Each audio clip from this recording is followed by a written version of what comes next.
सिद्धार्थ।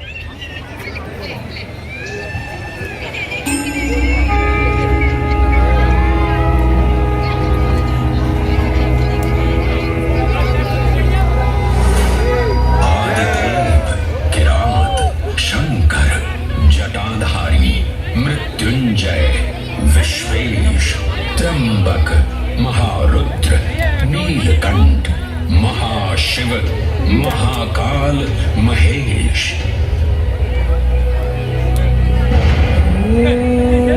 महाकाल जिनके उद्गम से उत्पन्न होती सृष्टि की लय।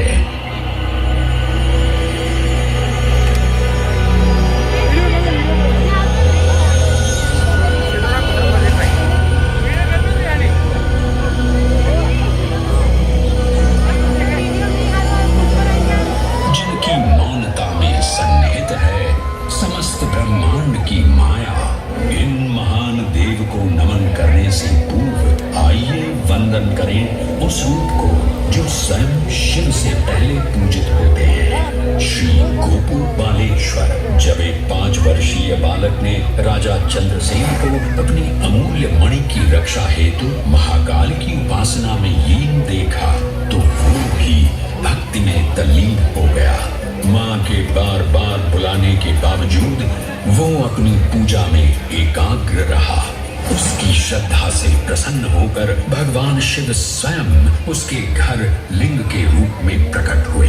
इस बालक की भक्ति से प्रभावित होकर चंद्रसेन सहित अन्य राजा भी वहां पहुंचे, जहां स्वयं भगवान हनुमान ने भी दर्शन देकर उद्घोष किया कि इसी वंश में नंद जन्म लेंगे, जिनके पुत्र होंगे विष्णु भगवान के अवतार श्री कृष्ण।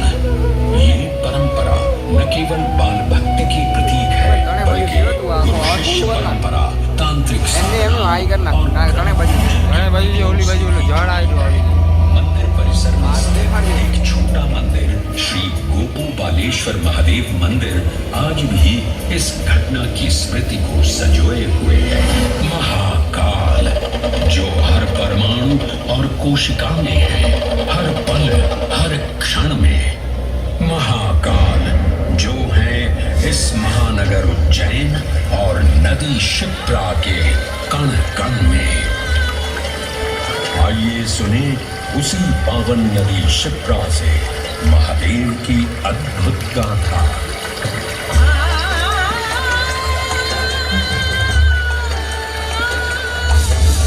भगवान विष्णु के अवतार वराह हृदय से उत्पन्न मैं पवित्र पावनी क्षिप्रा। उद्गम तो मेरा श्री हरि के हृदय से हुआ, पर मैं प्रवाहित हो रही हूँ महाकाल के चरणों में।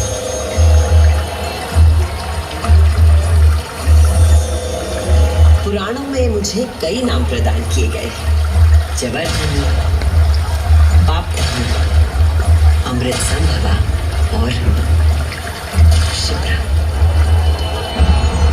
वर्तमान कथा का प्रवाह आरंभ करने से पूर्व यह आवश्यक है कि मैं आप सभी को अपने उद्गम की उस दिव्य गाथा से अवगत कराऊं, जिसे जानकर आप अचंभित हो जाओगे। मेरा उद्गम ऋषि अत्रि से जुड़ा है।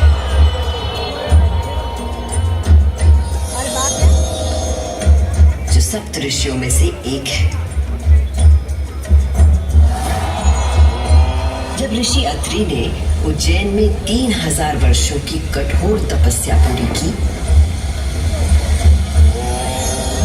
और अपनी आंखें खोली, तो उन्होंने देखा कि उनके शरीर से 2 महान प्रकाश धाराएं निकल रही थी।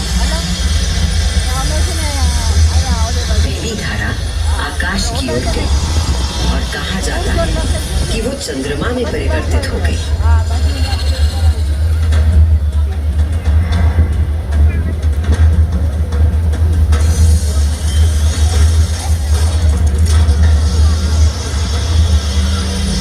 दूसरी प्रकाश धारा पृथ्वी की ओर गई और उसने मेरा रूप धारण कर लिया।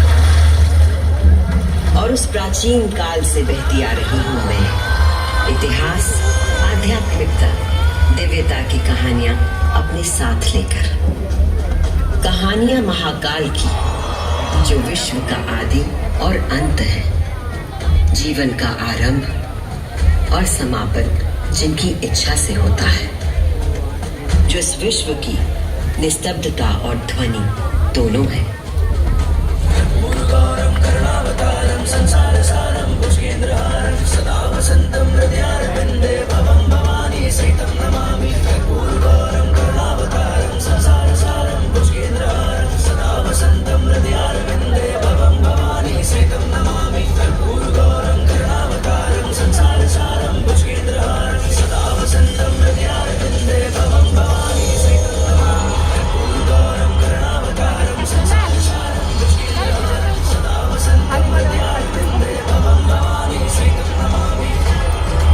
महाकाल की महागाथाएं इतनी विस्तृत है कि वे काल और अंतरिक्ष की सीमाओं को पार कर सकती है। और आज मैं आपको इन कथाओं का केवल एक संक्षिप्त अंश प्रस्तुत करूंगी, केवल कुछ चुनिंदा मोती।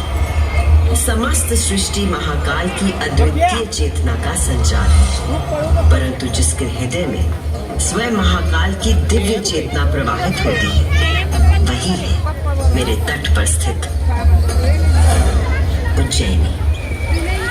स्कंद पुराण में अवंती खंड के अनुसार अवंतिका यानी उज्जैन सप्त सागर के अस्तित्व के बारे में बताया गया है, जिनमें से एक है रुद्र सागर।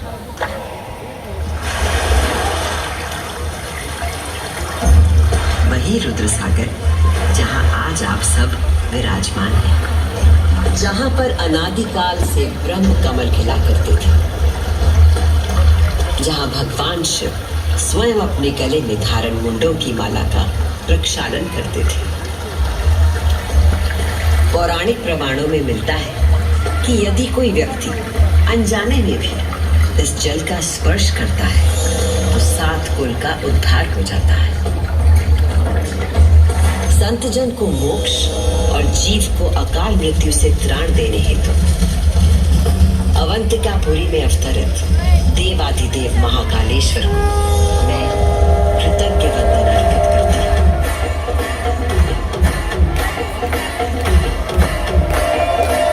आज मैं शिप्रा देवी आपको उन्हीं महाकाल की शिव पुराण में उल्लिखित एक गाथा सुनाती हूँ।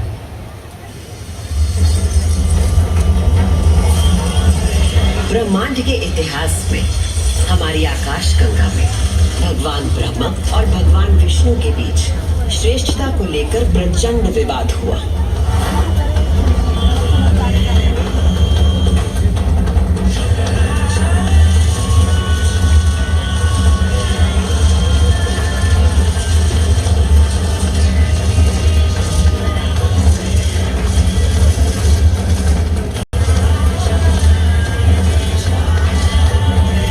जब अपनी पराकाष्ठा तक पहुंच गया तो दोनों अपने अपने दिव्यास्त्र लेकर आपस में युद्ध करने के लिए तैयार हो गए।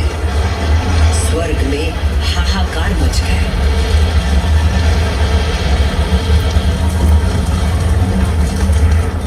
दिव्यास्त्र चलने से संपूर्ण जगत पर प्रलय का आना निश्चित था।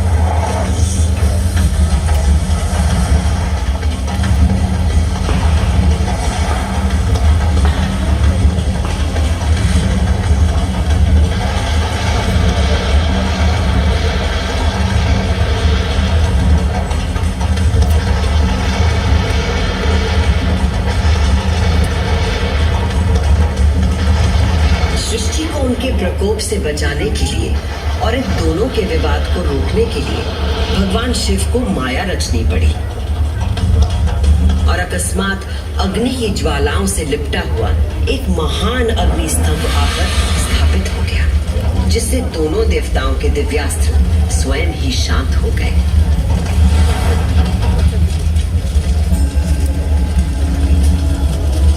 एक ऐसा अग्नि स्तंभ जिसका ना कोई आदि था न अंत था। दोनों देवों ने अनुभूत किया कि इस स्तंभ के पीछे निसंदेह कोई अद्वितीय अलौकिक शक्ति निहित है। वे दोनों बोल उठे, हे महाप्रभु, आप हमें अपने यथार्थ रूप के दर्शन कराइए। तब उस स्तंभ से महादेव स्वयं प्रकट हुए।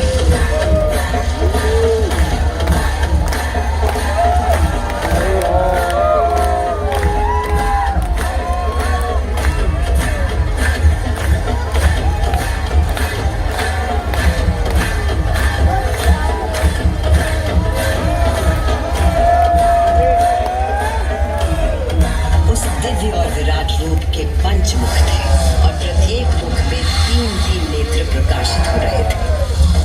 उनके भाल पर चंद्रमा का मुकुट था और मस्तक पर जटा। उनका कंठ नीला था और उनकी 10 भुजाएं थी। उनके अंग समस्त आभूषणों से सजे थे। उनके मस्तक पर भस्म का त्रिपुंड था।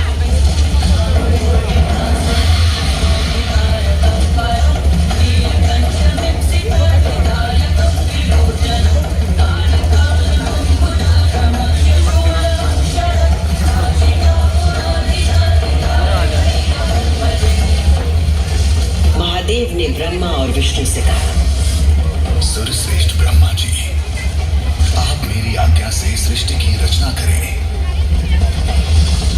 और सर्वश्रेष्ठ विष्णु जी, आप चर अचर जगत का पालन करें। मैं ही सृष्टि का पालन करने वाला और मैं ही सृष्टि का संहार करने वाला हूं।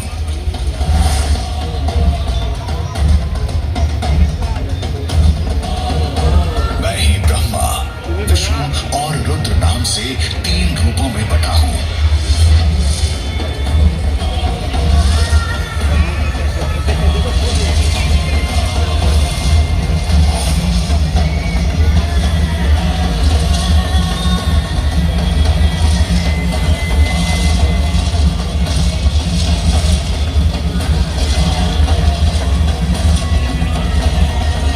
ये कहकर भगवान शिव स्वयं पृथ्वी पर लिंग के रूप में स्थापित हो गए। उस पल से इस लोक में लिंग पूजा का विधान प्रारंभ हुआ।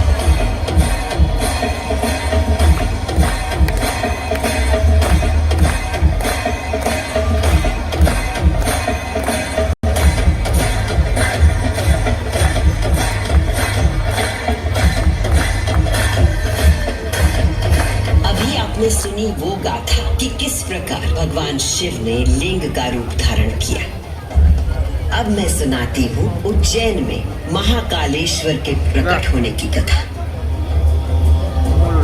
उज्जैन नगरी में नित्य वेदों का अध्ययन करने वाले एक ब्राह्मण देवता रहते थे। उनका नाम वेदप्रिय था। वेदप्रिय प्रतिदिन पार्थिव शिवलिंग बनाकर उसकी पूजा करते थे। लाइव देखा जो लाइव ऑप्शन नहीं है फाइनल મારામાં કર એમ કહો આપણે તારામાં એક ફોલોવર છે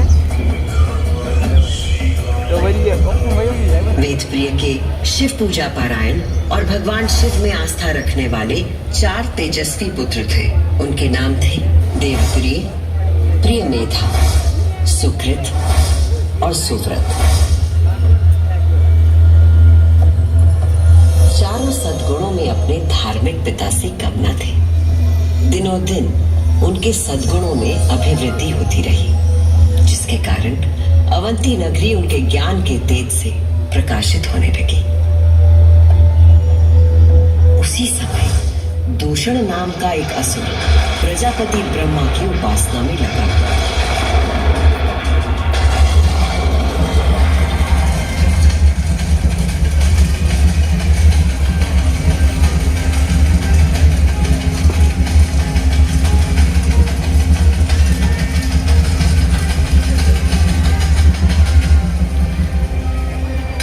ब्रह्मा जी से अजय होने का वर पाकर दूषण वेद, धर्म और धर्मात्माओं पर आक्रमण करने लगा।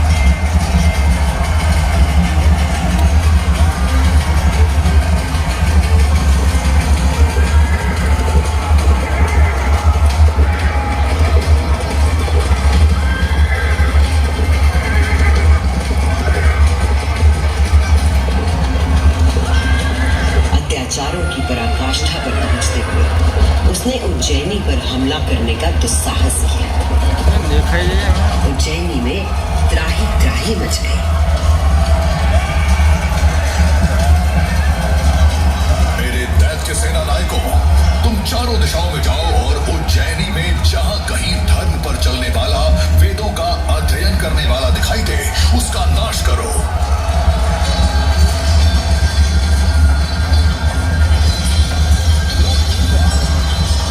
उस असुर से यदि कोई भयभीत नहीं था तो वो थे वेद प्रिय के चारों शिव भक्त पुत्र। नगर को भयाक्रांत देख उन चारों ने उज्जैनी के नागरिकों को आश्वासन दिया। उज्जैनी के नागरिकों, आप सभी अपने भक्तों पर सदा कृपा करने वाले भगवान शंकर पर विश्वास रखें और उनका ध्यान करें। भगवान सबकी रक्षा करेंगे।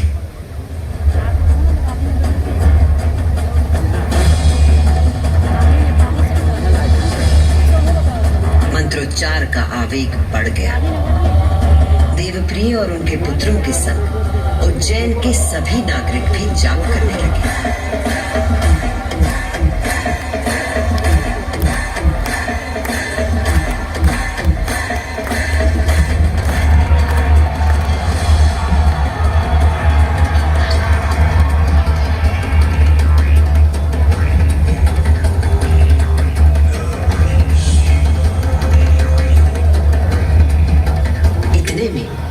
असुर दूषण अपनी सेना के साथ वहां पहुंच गया और उसने वेदप्रिय के पुत्रों को देख अपने सैनिकों को आज्ञा दी। वध कर दो शिव की आराधना करने वाले इन शिव भक्तों का।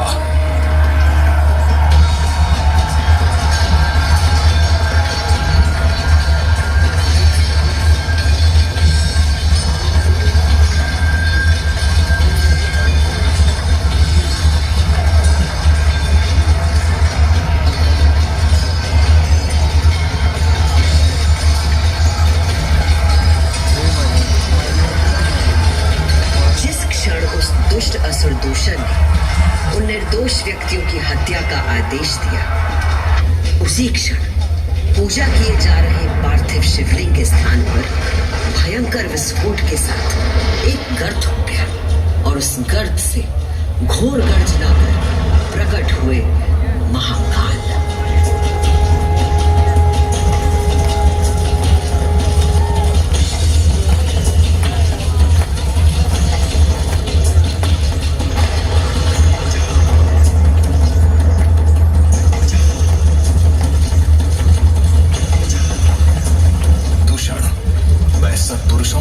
आश्रयदाता हूं और तुझ जैसे दुष्टों के लिए महाकाल हूं। ये शिव का वो रूप था जो काल के परे था, जो संहार करता भी था और सृजन करता भी।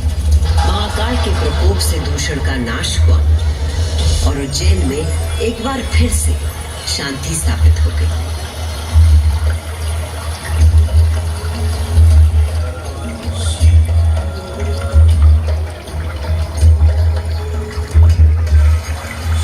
उज्जैनी के लोगों की आस्था से प्रसन्न भगवान महाकाल ने उन्हें वरदान मांगने को कहा। उज्जैन के निवासियों ने भगवान महाकाल को उनके भक्तों की रक्षा करने के लिए उसी स्थान पर सदा के लिए विराजमान होने को कहा। तब देवादिदेव उज्जैन में ही विराजमान हो गए और वहां चारों ओर की एक एक कोस भूमि ज्योतिर्लिंग रूपी भगवान शिव का स्थल बन गई। इस अद्भुत घटना के साक्षी बने समस्त देवता, गंधर्व और ऋषि मुनि। उज्जैन का वातावरण दिव्य ध्वनियों और मंत्रों से गूंज उठा।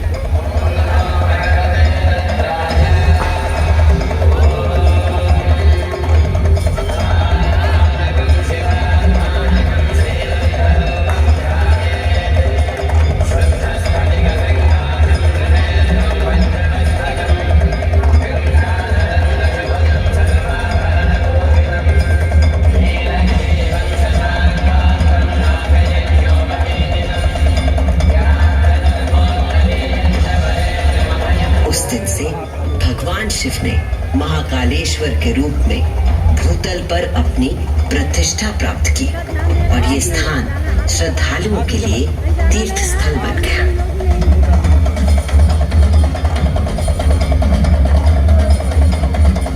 शिव पुराण में 12 ज्योतिर्लिंगों में से एक महाकालेश्वर ज्योतिर्लिंग। यहाँ की भस्म आरती विश्व प्रसिद्ध है।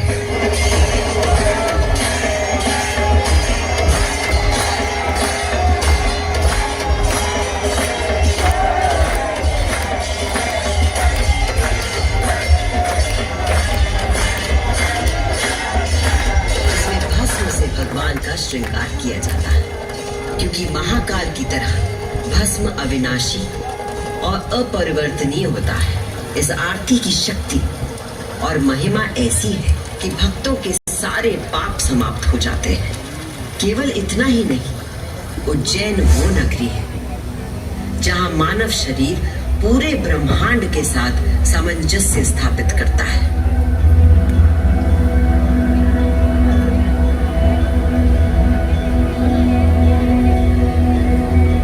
यत् पिंडे तत् ब्रह्मांडे, अर्थात जो कुछ मानव शरीर में है वही ब्रह्मांड में भी विद्यमान है।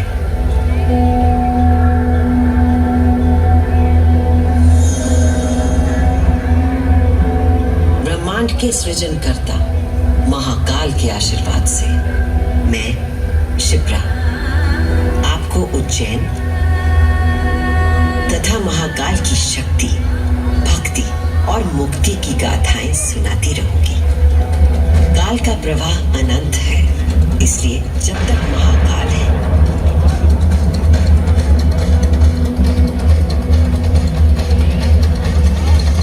मैं यूं ही उज्जैन की स्मृतियों को अपने अंक में समेटे बहती रहूंगी।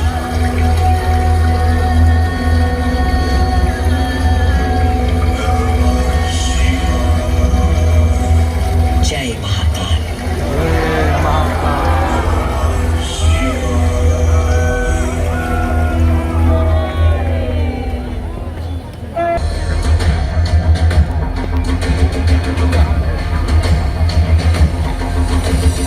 देवराज सेव्यमान पावनाग्निपङ्कजं ध्यानयज्ञसूत्रमिन्दुशेखरं कृपाकरं नारदादियोगिवृन्दवन्दितं दिगम्बरं काशिकापुरादिनाथ कालभैरवं भजे।